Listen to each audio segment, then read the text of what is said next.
Às vezes, acertar a projeção do final do ano é o menos importante e é mais importante você antecipar as viradas de mercado. Eu não sei daqui 5, 10 anos se a Apple vai continuar existindo. É só você olhar para trás, né? A Canon, a Xerox, sei lá, quantas empresas não sumiram, né? E enquanto o prédio na Faria Lima continua lá. Então, eu acho que essa é a beleza quando a gente pensa em dar crédito com garantia de ativos reais.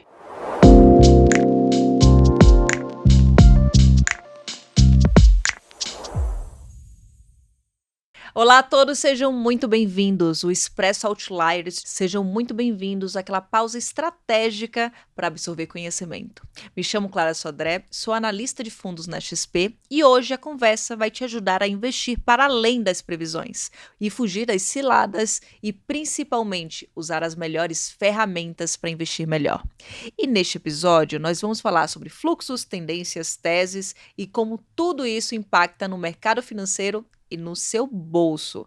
Você vai aprender a separar o que é tático, o que é estrutural, o que é longo prazo, o que é curto prazo e principalmente como os gestores e os economistas pensam. Sim, fiz questão de convidar um economista e um gestor de ativos reais para compartilhar um pouco da visão sobre esse tema com vocês. A minha grande recomendação aqui é para você separar bem o que é tático e o que é estrutural na hora de investir. Teremos a honra de ouvir a opinião de Fernando Genta, economista-chefe na XP Asset, e também receberemos aqui o Alessandro Vedrossi, que é sócio-diretor responsável pela área imobiliária da Valora desde 2006. Fiz questão de chamar aqui alguém que olha para a economia real e alguém que olha para o macro, para trazer aqui as diferenças da forma de analisar e principalmente o que você, investidor, deve prestar atenção. E o nosso Expresso começa, como de costume, aquecendo a água. Vamos entender um pouco mais sobre a diferença sobre o que é tático e o que é estrutural? Vamos para o nosso primeiro bloco. Na hora de investir, separar o que é estrutural e o que é tático significa distinguir entre o que é longo prazo, que é baseado em fundamentos, objetivos, e o que é uma alocação feita para aproveitar aquela oportunidade de curto prazo ou prazo médio, ou seja, baseado no que está acontecendo no cenário macroeconômico ou assimetrias de preços, aquelas oportunidades que estão naquele momento na tela. E essa diferença permite que o investidor tenha clareza sobre o papel que cada ativo tem na carteira. E também que o investidor consiga controlar riscos, alinhar expectativas e ter uma carteira mais diversificada. E tudo isso é muito importante porque na hora que você vai reavaliar a carteira, ou quando o ano começa e você começa a receber um monte de previsão, o que é os melhores investimentos do momento, qual é a oportunidade única, onde você deve investir, entender o que é a parte estrutural disso e o que é a parte tática disso é muito importante na hora de ler as perspectivas. E também é bem importante você entender que a parte estrutural é aquela que deve refletir os objetivos de longo prazo. Por exemplo, aposentadoria, independência financeira, aquela reserva para o filho, para futuro, aquele plano de acumulação para 10, 20 anos. E essa parcela que é para o longo prazo, você precisa ter, além da diversificação, investimentos com horizonte alongado, já que você precisa carregar por bastante tempo. E de preferência que tenha baixa rotatividade e que seja baseado em grandes temas e teses, como mega tendências. Vamos a alguns exemplos? O tema tecnologia, a inteligência artificial está bem latente no mercado. Essa é uma mega tendência. E aquele investidor que está olhando para o longo prazo deve olhar para isso como um esqueleto da sua estratégia de investimentos e ter um pedacinho do seu patrimônio em teses do tipo. Já a parte tática é aquele espaço reservado para capturar movimentos que acontecem naquele momento.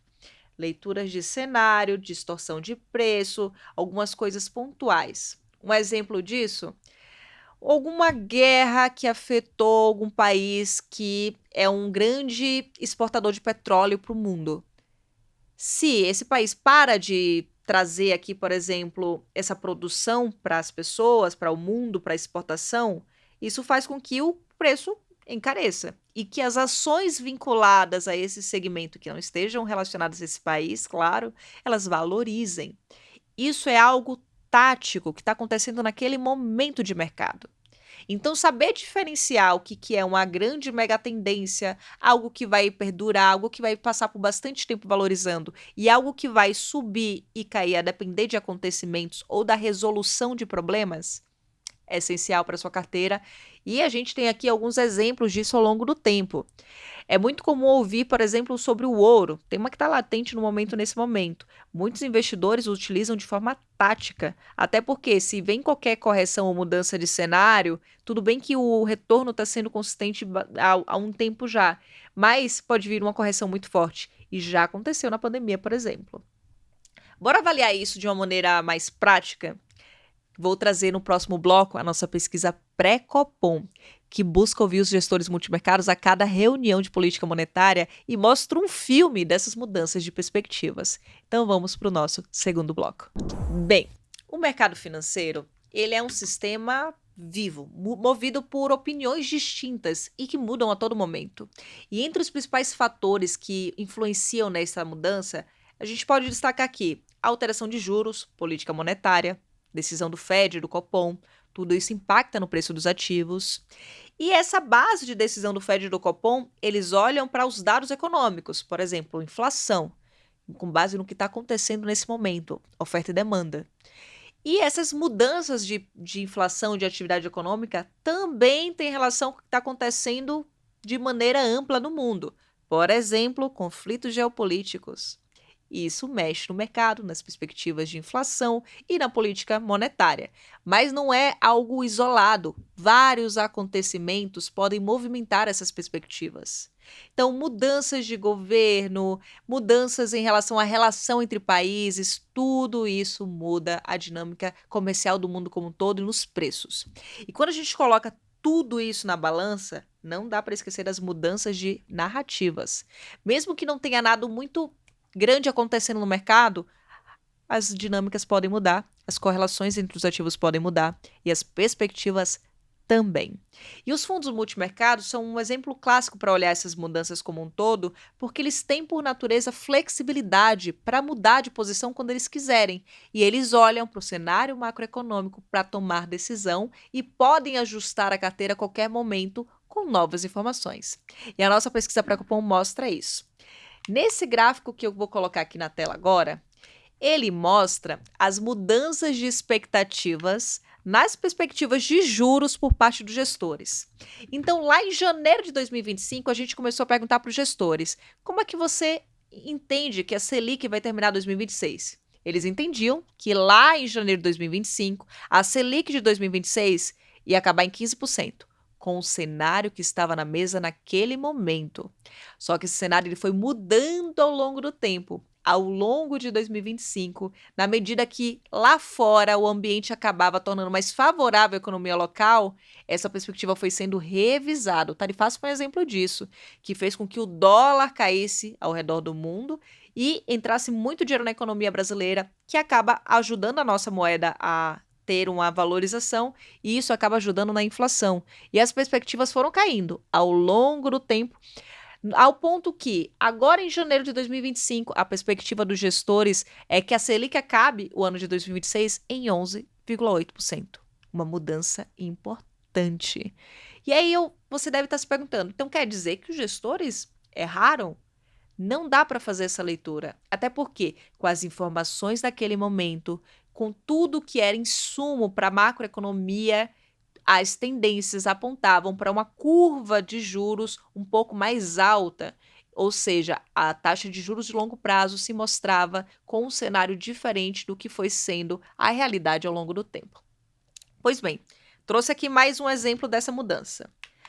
Posicionamento desses gestores em real contra dólar, ou seja, vendendo real e comprado em dólar, e em janeiro de 2025, 67% de gestores estavam vendendo a moeda brasileira, acreditando que ela iria desvalorizar ao longo do ano. Só que quando a gente faz essa mesma pergunta agora em janeiro de 2026, 72% dos gestores estão comprados em real e vendidos em dólar.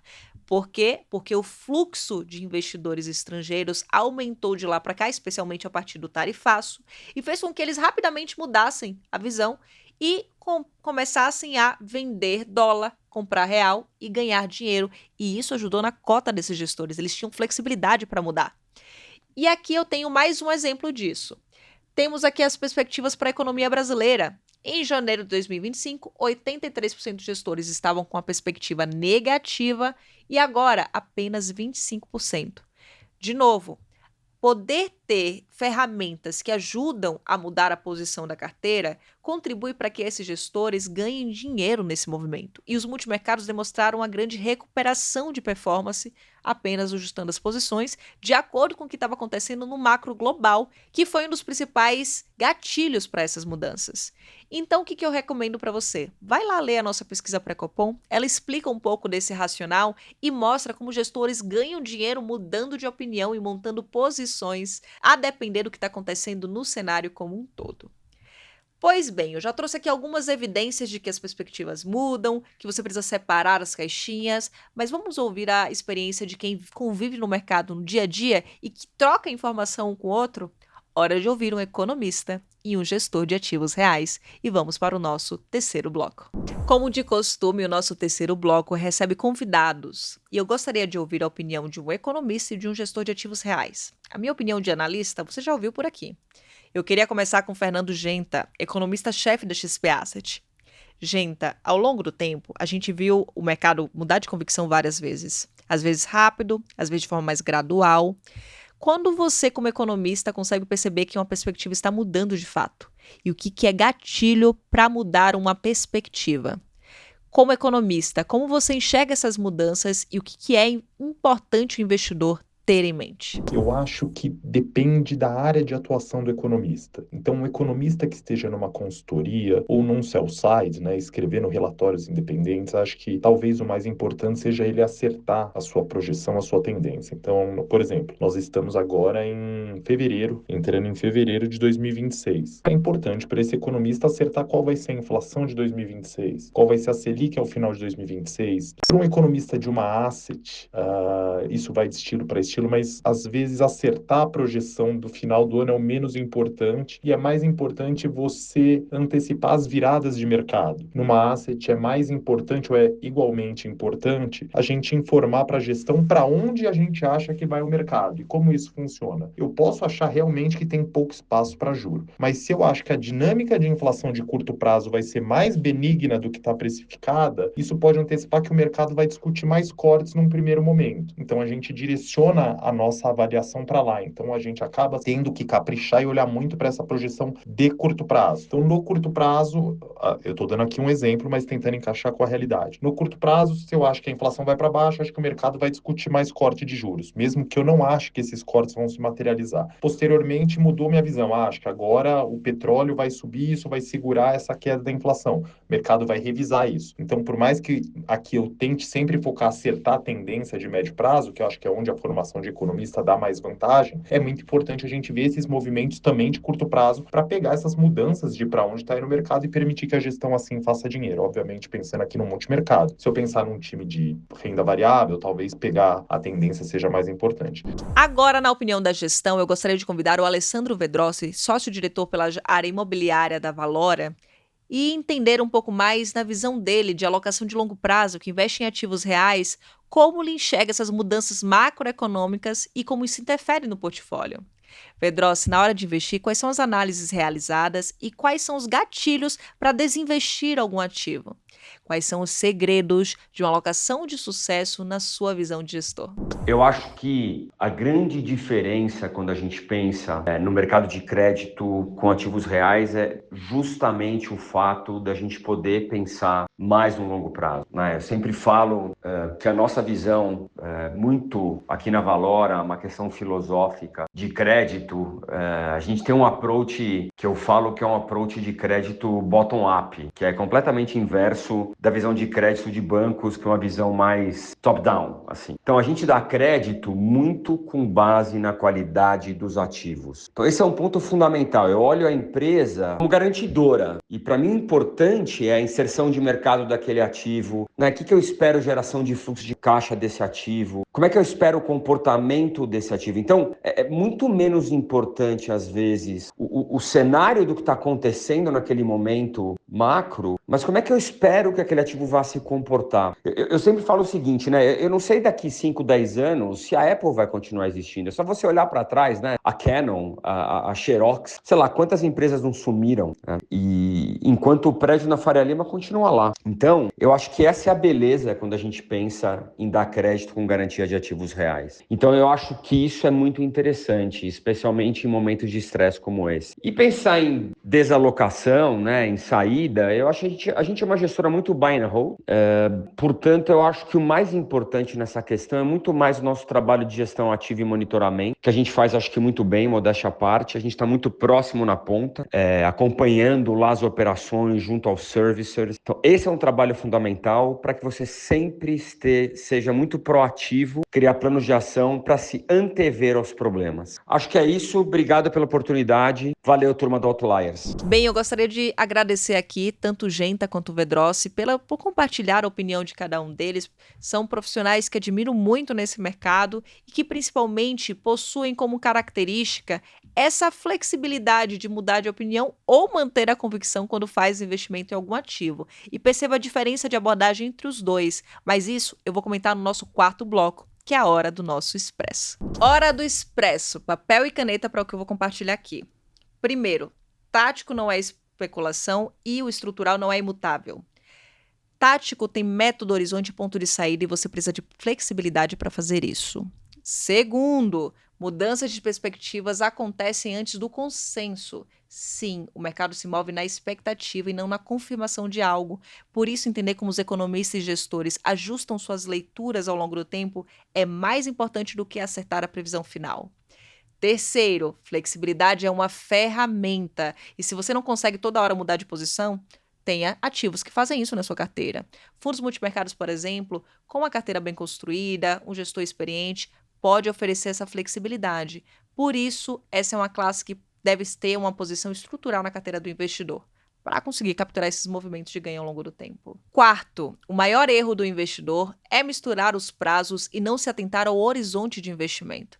Tratar uma posição estrutural como se fosse tática ou insistir em uma tese tática como se fosse estrutural é uma das principais formas de perder dinheiro. E é muito importante entender que se você leu várias perspectivas em janeiro, é hora de entender e separar o que é tático e o que é estrutural e não se prender apenas ao que está acontecendo agora, invista de maneira diversificada e com responsabilidade. Até porque investir para além das previsões é, no fim das contas, investir com método, clareza, estratégia e fugir do ruído. Então, separar o que é tático e o que é estrutural te ajuda a investir melhor e, principalmente, a lidar com as perspectivas de início de ano, porque uma previsão, uma perspectiva macroeconômica, ela não é o número final, ela é apenas um cenário montado com base nas informações que temos hoje e, como eu comentei para vocês, o cenário ele pode mudar a qualquer momento, mas a sua convicção sobre algum ativo, ela precisa ser focada no longo prazo. O nosso Expresso Outliers Infomani fica por aqui. Na semana que vem voltamos com mais episódios, trazendo convidados, entendendo as perspectivas, opiniões e principalmente como eles investem e como eles podem te ajudar a investir melhor. Muito obrigada e até uma próxima.